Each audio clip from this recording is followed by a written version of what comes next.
We will make China pay.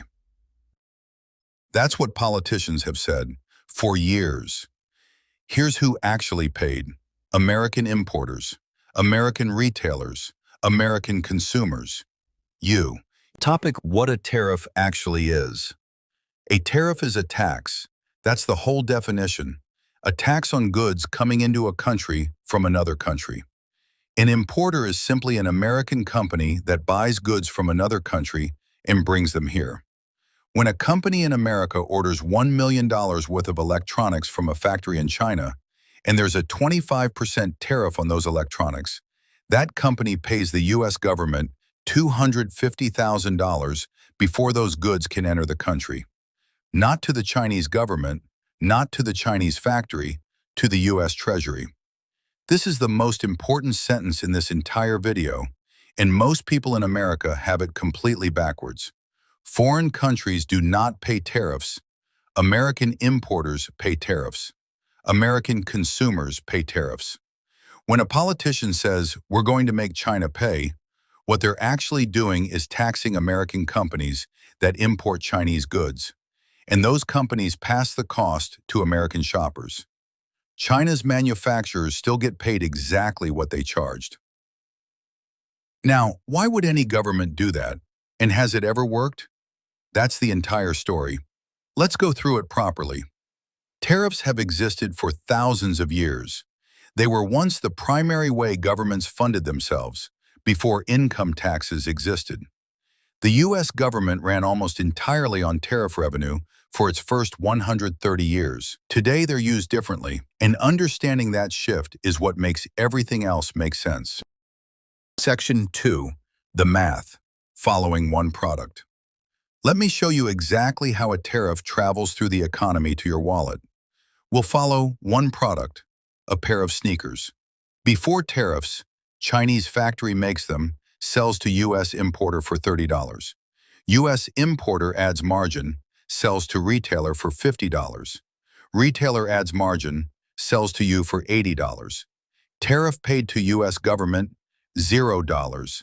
The sneakers cost you $80. The factory in China got $30. Everyone made their margin. Done. After a 50% tariff, Chinese factory makes them, still sells to U.S. importer for $30. U.S. importer now owes government $15 tariff, 50% of $30. Importer's total cost, $45.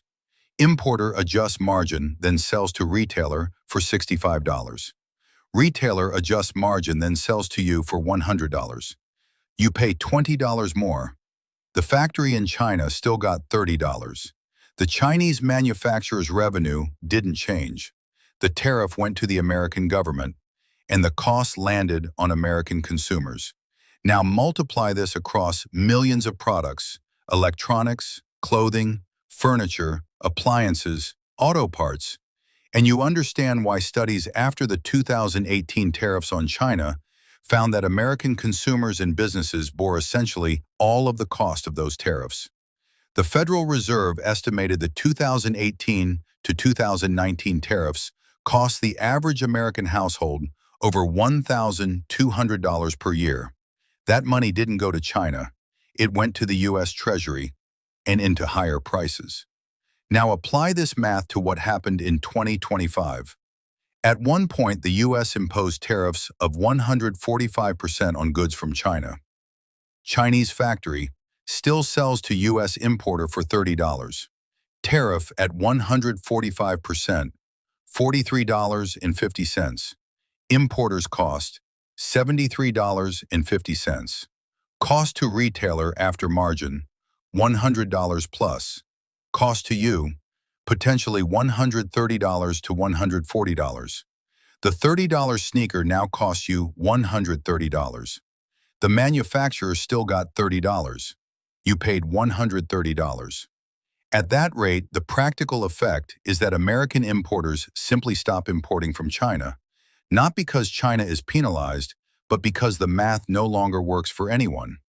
Which raises the question, if the tariff ultimately raises prices at home and sometimes kills the trade entirely, Why do governments keep using them? There are real answers to that. Let's go through all of them. Topic: Why governments use tariffs. There are four primary reasons governments impose tariffs. Some are more defensible than others. All of them are real. Reason 1. Protect domestic industries and jobs. If Chinese steel sells for $400 per ton and American steel costs $600 per ton to produce, American steel companies can't compete. They close. Workers lose jobs. Towns built around those mills collapse. A tariff on imported steel raises the price of foreign steel, making American steel competitive again. The mill stays open. The jobs stay. This is the argument you hear most often. And in its purest form, it's real. The complication, which we'll get to, is that protecting one industry can harm another. Reason 2. Raise government revenue. Tariffs generate tax revenue. In 2024, the U.S. collected roughly $80 billion in tariff revenue. With the 2025 tariff increases, that number is projected to rise significantly. For historical context, before 1913, tariffs funded almost the entire federal government. The income tax barely existed. The entire Civil War, the construction of the Transcontinental Railroad, the industrialization of America, largely funded by tariff revenue on imports.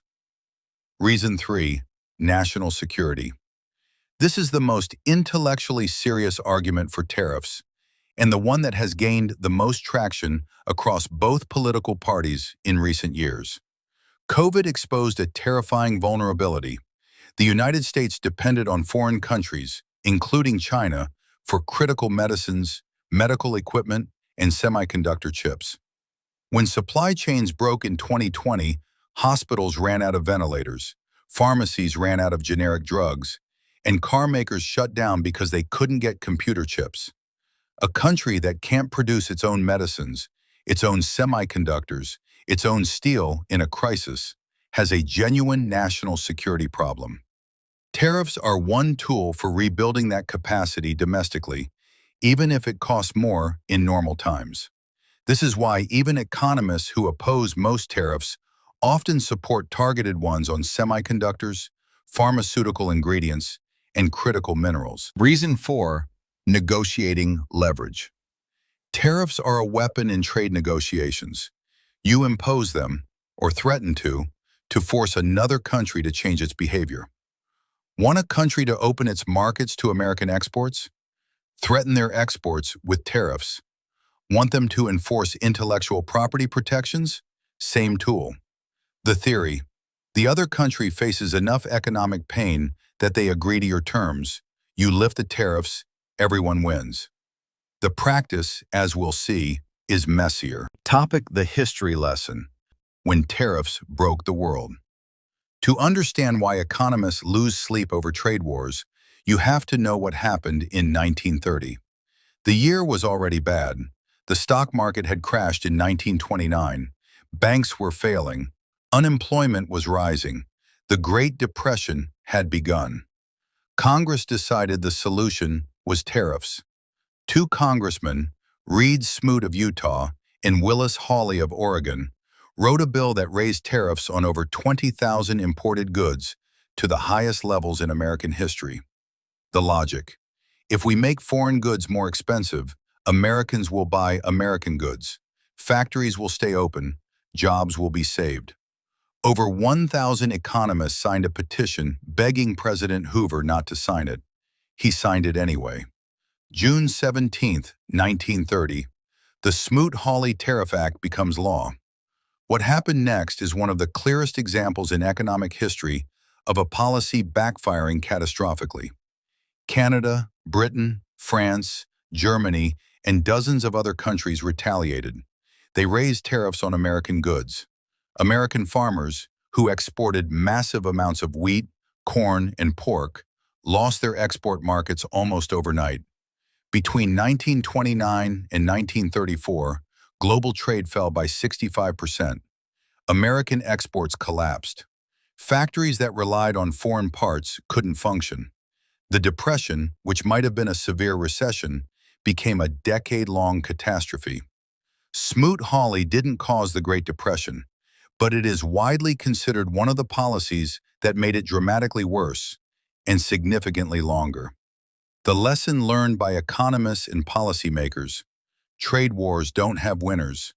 They have different degrees of losers. That lesson held for about 80 years. After World War II, the world deliberately built a system to prevent another Smoot-Hawley. The General Agreement on Tariffs and Trade, later replaced by the World Trade Organization, created rules for international trade and a mechanism for resolving disputes. Global tariffs fell from an average of over 20% to under 5% by the 1990s. International trade exploded. The global economy grew at historic rates. And then in 2018, one of the world's largest economies decided the rules no longer applied to it. Topic: the modern trade war, 2018 to 2025. In 2018, the United States began imposing tariffs on Chinese goods at a scale not seen since Smoot-Hawley. The stated reasons were real. China was engaging in practices that genuinely concerned economists across the political spectrum: stealing intellectual property, forcing American companies to hand over technology to operate in China, subsidizing Chinese companies in ways that violated trade agreements, and flooding global markets with artificially cheap goods. These were legitimate grievances. The question was whether tariffs were the right response, and what would happen when China responded in kind. Here is how a trade war actually unfolds. 2018, U.S. imposes 25% tariffs on $50 billion of Chinese goods: steel, aluminum, technology. China responds: 25% tariffs on $50 billion of U.S. goods, targeting soybeans, pork, cars. 2019, U.S. expands tariffs to cover $300 billion of Chinese goods. China responds, expands retaliation, currency adjustment. 2020, Phase 1 trade deal, partial pause.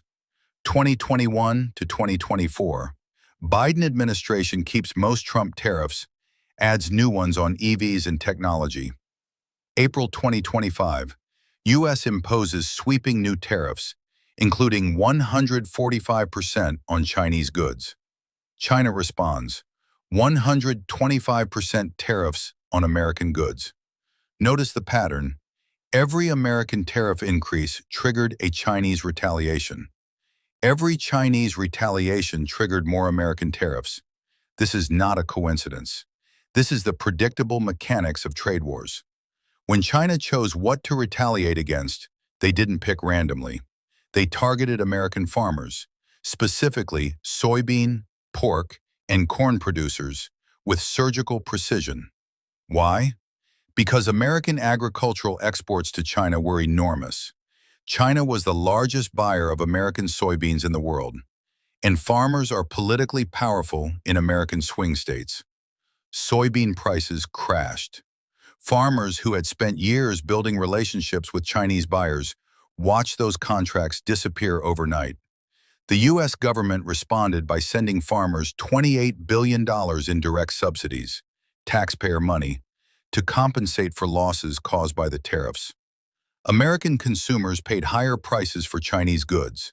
American taxpayers paid to compensate farmers for losing Chinese customers. American farmers still lost years of market relationships that took decades to build.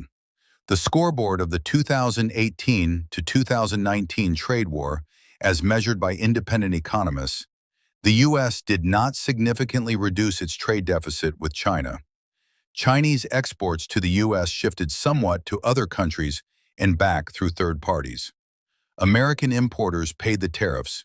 American consumers paid higher prices. China's GDP growth slowed, but so did America's. Both paid a cost. Section 6. Winners, losers, and the math nobody shows you. Here is the accounting that almost never gets done when politicians announce a new tariff. Let's use steel, one of the most commonly protected industries in America. When the U.S. puts a 25% tariff on imported steel, winners, U.S. steel manufacturers can charge more, stay competitive. Steel industry workers, jobs protected. Steel producing regions, mills stay open. Real benefits, real people. The steel town in Pennsylvania keeps its mill. The workers keep their jobs. Losers, every American industry that uses steel. Auto manufacturers pay more for steel, cars cost more. Appliance makers, washers, dryers, fridges cost more. Construction industry, buildings cost more to build. Shipbuilders, pipeline companies, machinery makers. And every American who buys a car, appliance, or house. Here's the number that changes the entire picture. The U.S. steelmaking industry employs roughly 140,000 workers. The U.S. steel-using industries, auto, construction, appliances, manufacturing, employ roughly 6 million workers who are now paying more for the core input of their products. A tariff that saves 10,000 steel jobs while raising production costs for industries employing millions is a policy that helps a visible few while quietly taxing an invisible many. The steel workers know exactly who protected their jobs. The auto worker whose plant got slightly less competitive doesn't connect their situation to a steel tariff announced 6 months ago. This is why tariffs are politically popular even when they're economically costly. The people who benefit know it and vote accordingly. The people who pay the distributed cost, a few dollars more on a washing machine, a slightly higher car payment, never make the connection. That asymmetry is the political engine that keeps tariffs alive, even when the math doesn't fully support them. There's one more layer to this that's become more important as global supply chains have evolved. Modern manufacturing is not simple. A made-in-America car contains parts from dozens of countries. Steel from one place, electronics from another, rubber from another, rare earth minerals from another. When you put a 25% tariff on Chinese auto parts, you are raising the cost for American auto factories that use those parts. You are taxing American manufacturing to protect other American manufacturing. This is why the 2018 to 2019 tariffs didn't produce the reshoring of manufacturing that was promised. Companies facing higher input costs don't automatically build new American factories. Sometimes they just absorb the cost, raise prices, and wait for the tariffs to end. Section 7. The honest debate. When do tariffs actually work? Now here's where I want to be genuinely honest with you, because this is a topic where intelligent, serious people disagree. For 40 years, roughly the 1980s through the 2010s, the dominant view among economists and policymakers was, free trade is almost always better. Lower tariffs, open markets, let goods flow where they're cheapest to produce. The rising tide lifts all boats. That view wasn't wrong exactly. Global poverty fell dramatically during this era. Consumer goods became far more affordable. The global economy grew. But it also wasn't completely right. What free trade models didn't fully account for was the geographic concentration of the losses. When a factory in Ohio closes because it can't compete with Chinese manufacturing, the theoretical gains, cheaper goods at Walmart, are spread across 330 million Americans. The losses, the entire economic base of a town, fall on one community. The economist said, on net, the country is better off. The community that lost its factory said, that net is not where we live. So here are the two serious positions. The free trade position. Tariffs raise prices for consumers. They invite retaliation that harms exporters. They protect inefficient industries at everyone else's expense. The world is most prosperous when trade is free. Targeted industrial policy, subsidies, investment, works better than tariffs. The strategic trade position. Free trade with China assumed China would play by the rules. It didn't. Hollowing out manufacturing creates strategic vulnerabilities. Some industries are too important for national security to offshore. Other major economies, China, Germany, South Korea, actively support their industries. America unilaterally disarmed in a world where others were not. Both of these are serious arguments made by serious people. The honest answer is, the debate isn't tariffs good or tariffs bad. It's about which tariffs, on what goods, for what purpose, with what plan for what comes after. A blanket 145% tariff on all Chinese goods with no clear negotiating objective and no plan to rebuild domestic production is a different policy than a targeted 50% tariff on semiconductors while investing $50 billion in domestic chip factories. Both are tariffs. They're not the same thing. Section 8. What to think every time you hear tariff. Every time you see a tariff story in the news, there are 5 questions that cut through all of it. 1. Who is actually paying this tariff? Almost always American importers and American consumers, not the foreign country. 2. What industry is being protected, and what industries use that industry as an input? Protecting steel helps steelworkers, but costs auto, construction, and manufacturing workers. 3. Has the targeted country retaliated, and against what? Check what American exports they targeted, usually farmers, industrial goods. 4. Is there a stated end goal, and is the other country moving toward it? Tariffs as permanent policy versus tariffs as leverage with a clear target are completely different. 5. What is the plan to rebuild domestic capacity, or is the tariff the entire plan? A tariff alone doesn't rebuild a factory. Investment, training, and time do. These 5 questions won't make every tariff decision obvious. Trade policy is genuinely hard. The trade-offs are real. But they will stop you from being misled by the simplest version of the story, the one where another country is paying and America is winning and there are no costs anywhere. Tariffs are taxes. Sometimes taxes are the right policy, sometimes they aren't, but they are always paid by someone. And in America's trade wars, that someone has almost always been the American importer, the American business, and ultimately, the American consumer. Understanding that doesn't tell you whether any specific tariff is right or wrong. That depends on the specifics, the goals, and the alternatives. But it does mean you can never again be told, China will pay, without knowing exactly what that sentence is hiding.